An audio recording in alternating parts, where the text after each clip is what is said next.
Hi, I'm Jackie Tantillo, and this is Should Have Listened to My Mother. What is it that causes someone to become estranged from their mother? It's an extreme step to sever an existing relationship with someone, let alone your mother. Perhaps based on your own childhood experience, you're conflicted as to how to raise your own children. In the past on this podcast, we've often discussed how moms did their best they could with what they had. I'm not excusing any abusive or horrific behavior, but hopefully we will always find and cherish some of the good things our moms taught us. Though as a parent, it's your right to raise your children as you see fit.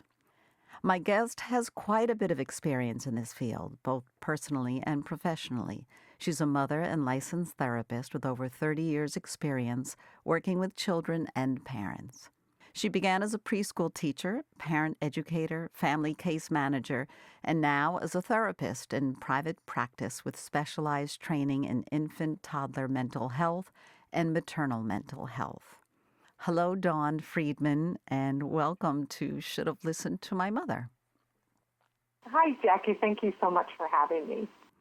Let's start off with your mom's name. My mom's name is Joyce. Her name's Joyce. Joyce. Okay. And is she still with us? Is she still present in this life? Yes, she is. Great. Generally, when my guests come on the show, I ask the question, are you who you are today because of or in spite of your mother? So how about if we just start right there? I would say it's both, actually. I think some of my best characteristics are because of my mom, and some of my biggest struggles are tied to my relationship with her, too. She is aware of this because you had mentioned when we were in contact that you have an estranged relationship. Yes, she hasn't spoken to me in about 5 years, other than a couple of brief emails right when lockdown happened last March 2020. And you have children of your own or a child of your own? I do. My son is 24, and so he's off doing his own thing. And my daughter is 17 and in her senior year in high school. So she's missed out, let alone on you as her daughter and 2 grandchildren. Yeah, and you know, that was the thing that was hardest to wrap my mind around. And I remember talking to my therapist about that and saying, I just can't believe she would turn her back on her grandchildren. And she said, Dawn, why are you so surprised she turned her back on her child? On you. And that, yeah, and I was really taken aback by that because, of course, I thought, yeah, but, you know, who wouldn't turn their back on me? Because if your own mother quits talking to you, it really does a number on your self-esteem. But when she said that, I thought, yeah, that's true. Why would I expect her to treat my children better than she was able to treat me? And may I ask, is there any imbalance, whether mental or psychological imbalance, that prefaced all of this? Or is it just there's conflict? Well, my mom is a survivor of an extremely difficult, abusive childhood and really complicated levels of abuse. And so I think as an abuse survivor that her intimate relationships are more complicated, and I think that, and again, this is my perception, I know that she would have a different version of the story, and I want to honor that if she was on the podcast, she would say something different. But my perception is that she did a lot of good things in her life, and at a certain point, I don't think she had any more good to give, I guess, is my thinking. That's sad, right? Yeah, it is sad. When you were a child, did you figure out that something wasn't right, or it's all that you knew, so you just figured this is the package deal that I have? Oh, I was a huge fan of my mother. I mean, a sort of rabid fan of my mother up until actually when I went to school to become a therapist. And I went back to school late. I think I turned 40 in grad school.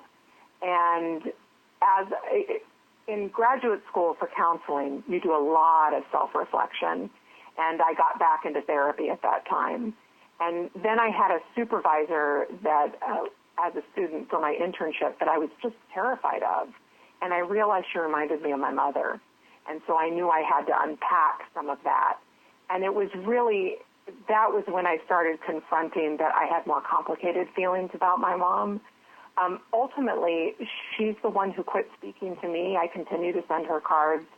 I don't send them for Mother's Day anymore, but because Mother's Day is a tough day, and I just have decided not to do that. But I send her a card every year for her birthday. I make a donation in her name for a charity that I know that she would support. And I did reach out at the beginning of the pandemic to check in on her. So it's not that I'm against having a relationship with her. It's that I have set things in place for the kind of relationship I would like to have with her, and that's not something she wants to do with me. So I guess in short, I didn't realize when I was a kid. Now I can look back and go, oh, there were some messed up things going on. But it was nothing, she was never physically abusive. And I know she was very proud of that because she was a survivor of physical abuse. And it was only later that I realized that some of the things that she said and did were emotionally abusive. I do believe she did the best she could. And, you know, I honor that she did break the cycle in some ways with her family. And that's the part that those good parts, that strength, that's what I carry with me. But I want to do better than her. And that hurt her feelings, I think. Did she ever consider therapy? She did go to therapy, yeah, and she stopped going to therapy when the therapist said, okay, now we need to talk about your childhood, because my mother, she felt she had overcome her childhood. So I knew about it growing up. I knew what things were like for her as a child. I remember because I had just finished A Little Princess, that book, A Little Princess, and I was, I don't know, maybe 7 or 8, and I came downstairs and told my mom, oh, I wish I was poor and unappreciated so I could be like Sarah Crew. And my mom said, let me tell you about being poor and knocked around. And so that was when I first learned about it. As I got older, she told me more. And she would get together with her sisters sometimes, and they would talk about what they'd been through, and they would laugh about it the way that trauma survivors sometimes do. So the details of it I didn't always know until I was older, but she was always honest about what she'd been through as a child. Was she in a long-term relationship with your father? They were married 16 years. It wasn't a great marriage. I'm not even sure if it was a good marriage.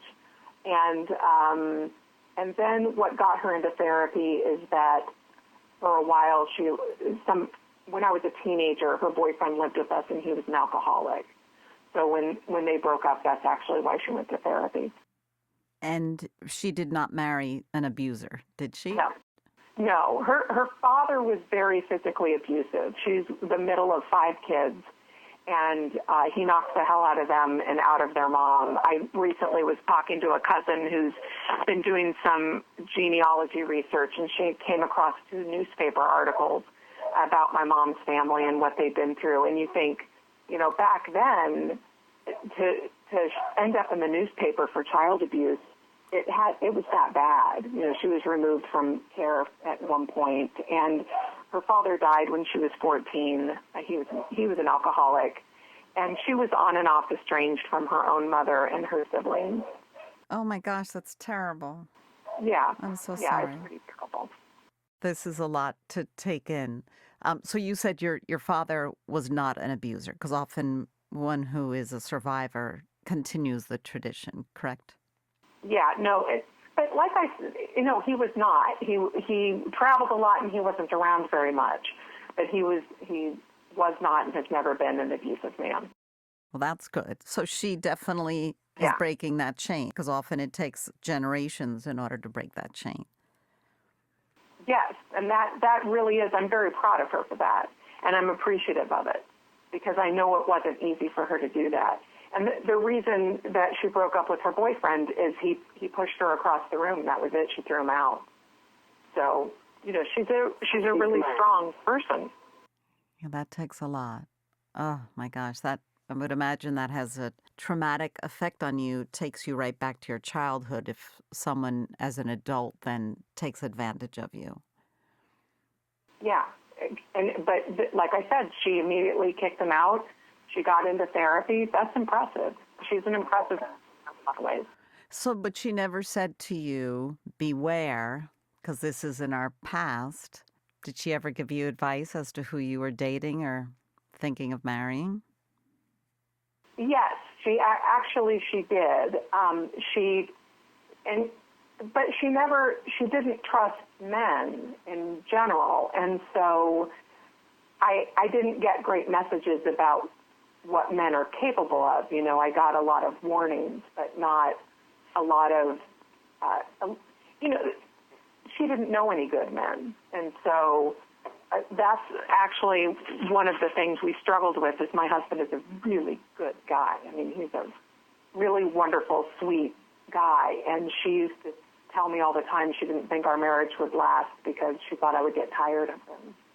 And she said that once in front of the kids. Oh, gosh. She was sure we wouldn't say, yeah. So that was the kind of thing. And maybe she would get tired of such a nice guy, but I haven't gotten tired of him yet. It's been 31 years. I still like him. Well, just think of your perspective if you have never known a nice guy or you don't trust men in general, how different your world is, how dark it is. Yes. And that's the thing is what I really appreciate about my mom is that she wanted me to have better than her, and she raised me to believe that I deserved that. But at a certain point, she wanted me to stop growing. And I think, and again, this is my perception, because she felt left behind. So I was definitely, of the three of us, my mom, I'm the middle kid, and then I have an older sister and a younger brother. And my mom and I were really close growing up, and she used to tell me often how much I was like her, and she wanted me to do the things that she wasn't able to do. So she wanted me to go to college, and when I wanted to start writing, she bought me an electric typewriter we couldn't really afford. And she really supported me in that way. But at a certain point, she didn't want me to do more than her. So she wasn't happy that I had a good marriage. She wasn't happy that I wouldn't spank my kids.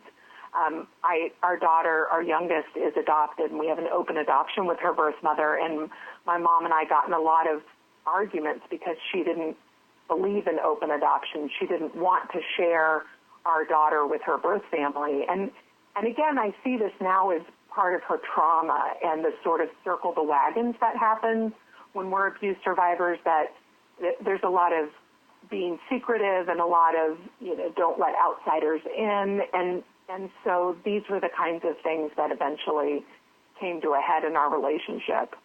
And I said, I can't continue to live with this level of criticism from you. And she quit speaking to me after that.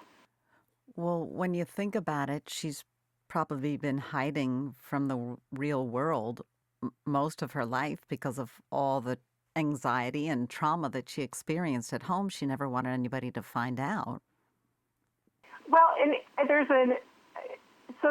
she very much raised us, and again, I think this is pretty common in certain kinds of families where people have survived terrible abuse, where she told us nobody likes us because we're better than them.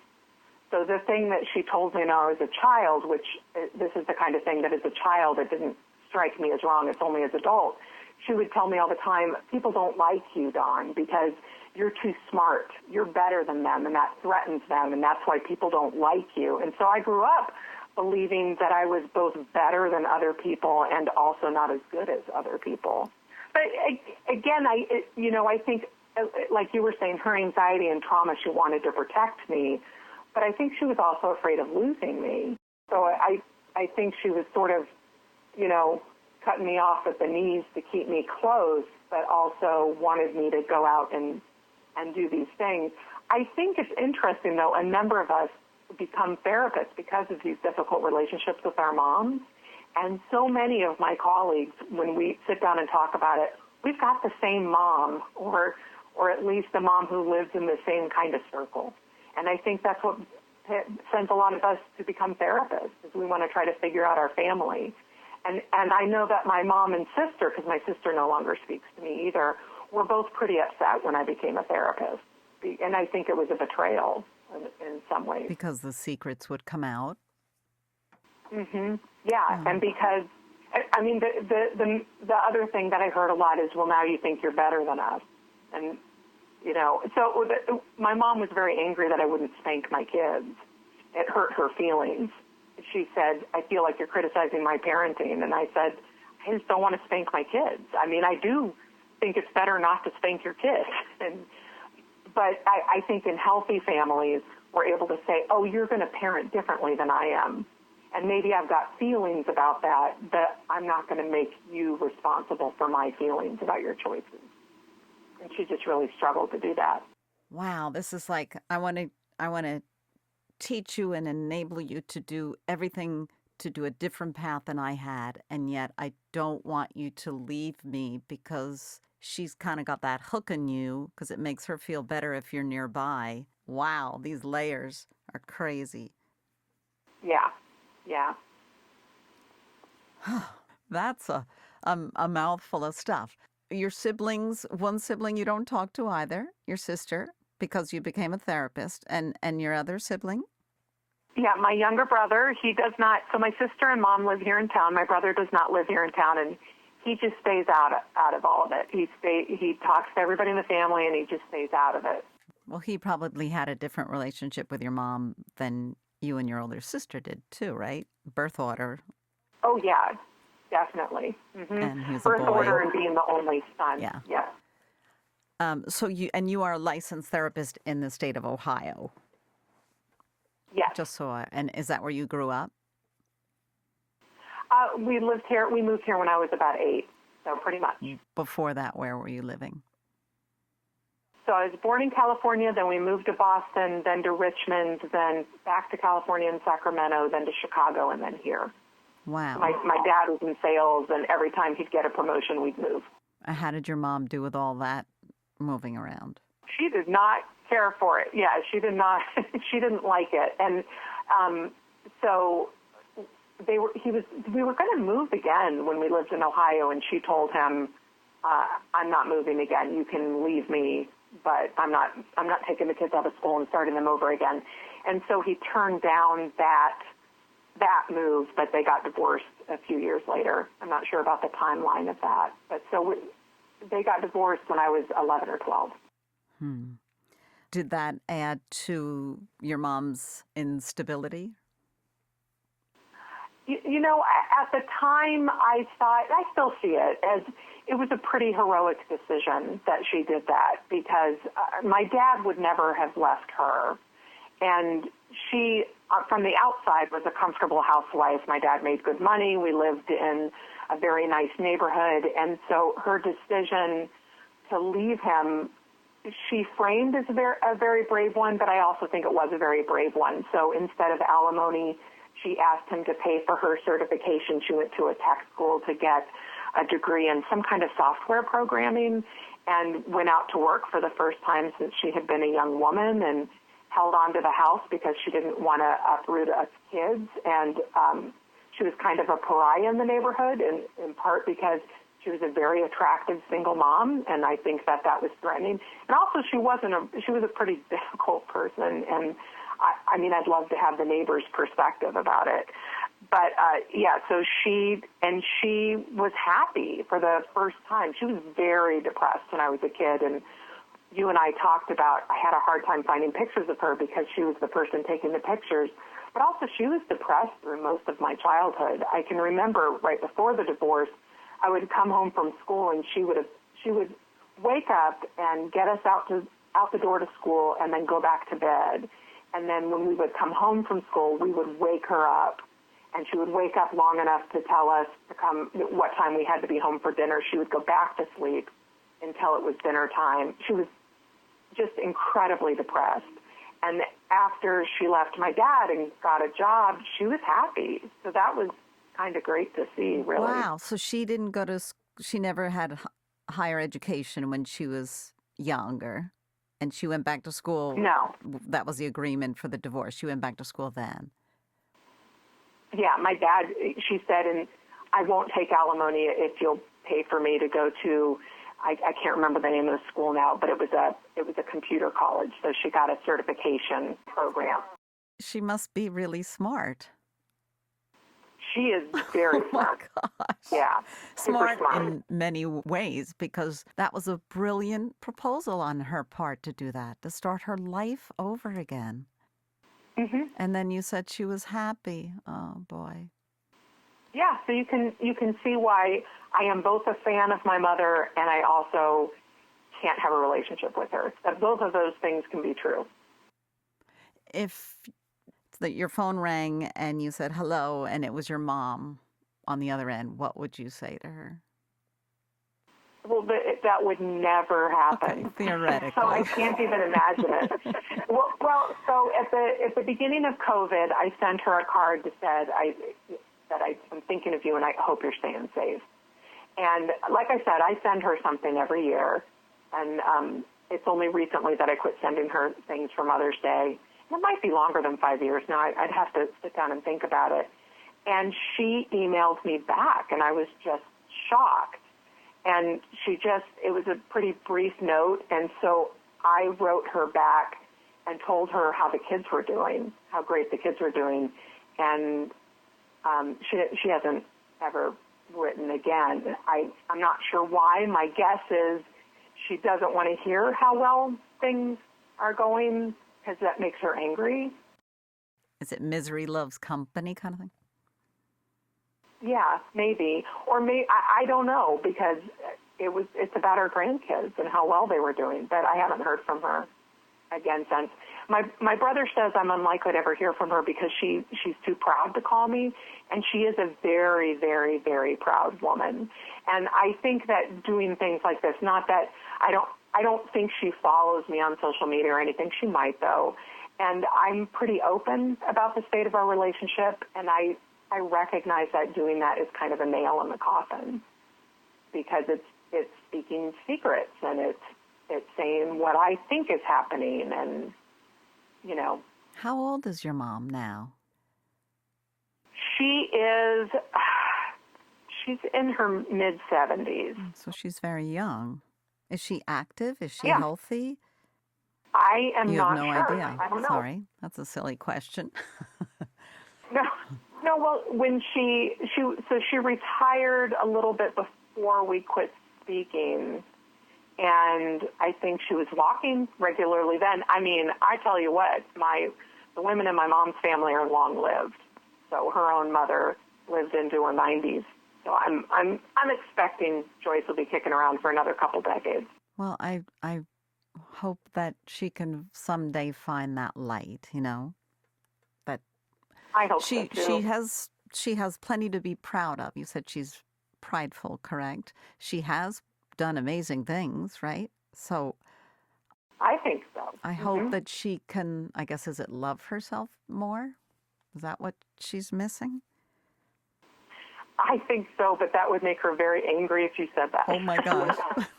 Do you think she'll ever listen to this podcast?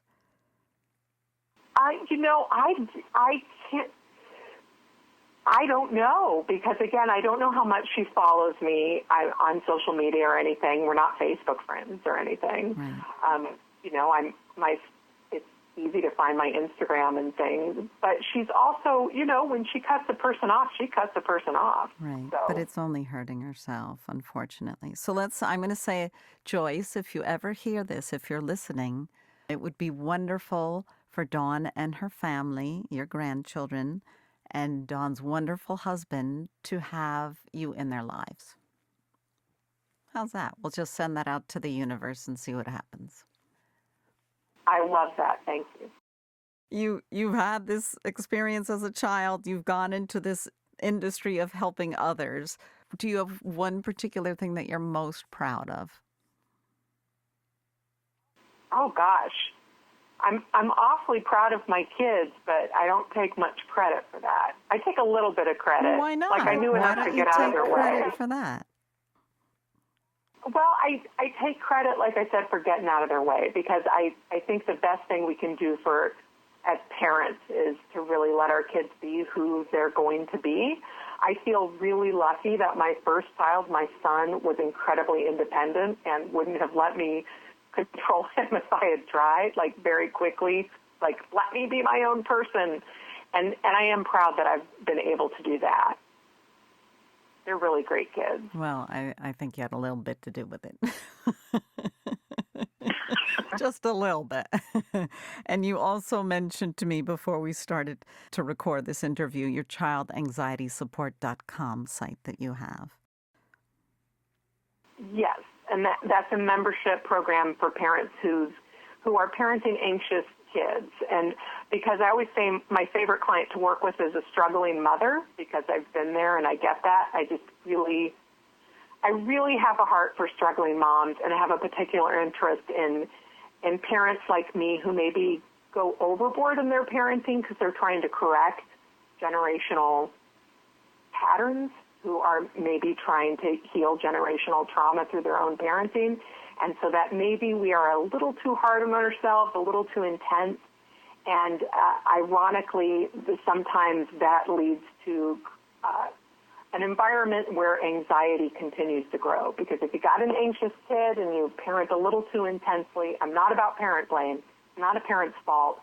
It's just that sometimes then people get stuck in that anxiety. I saw that you said once, I always used to say that every child I see in my office is either anxious or angry, and all the angry ones are really anxious. There's a lot of anxiety in this world for kids these days, isn't there? Oh my gosh, and certainly COVID has not made that better. It sure is a struggle right now. Dawn Friedman, it's such a pleasure to meet you and to speak with you, and thank you for sharing the tough relationship that you have with your mom. It certainly is a bundle full of mixed emotions, so thank you for being open and sharing. Well, and thank you so much for giving me the chance to talk not just about the struggles I've had with my mom but also to make clear that she's an impressive person, too. I appreciate getting to talk about those bright sides of my mom, too. Absolutely. That's what we have to concentrate on. I'm a mom, and I know I've made mistakes, but I hope there's a couple of attributes in there, too, you know? It's a learning process. Dawn Friedman, I'm so pleased to have had you on the show. I'm Jackie Tantillo, and we will be back next week with another episode of Should Have Listened to My Mother.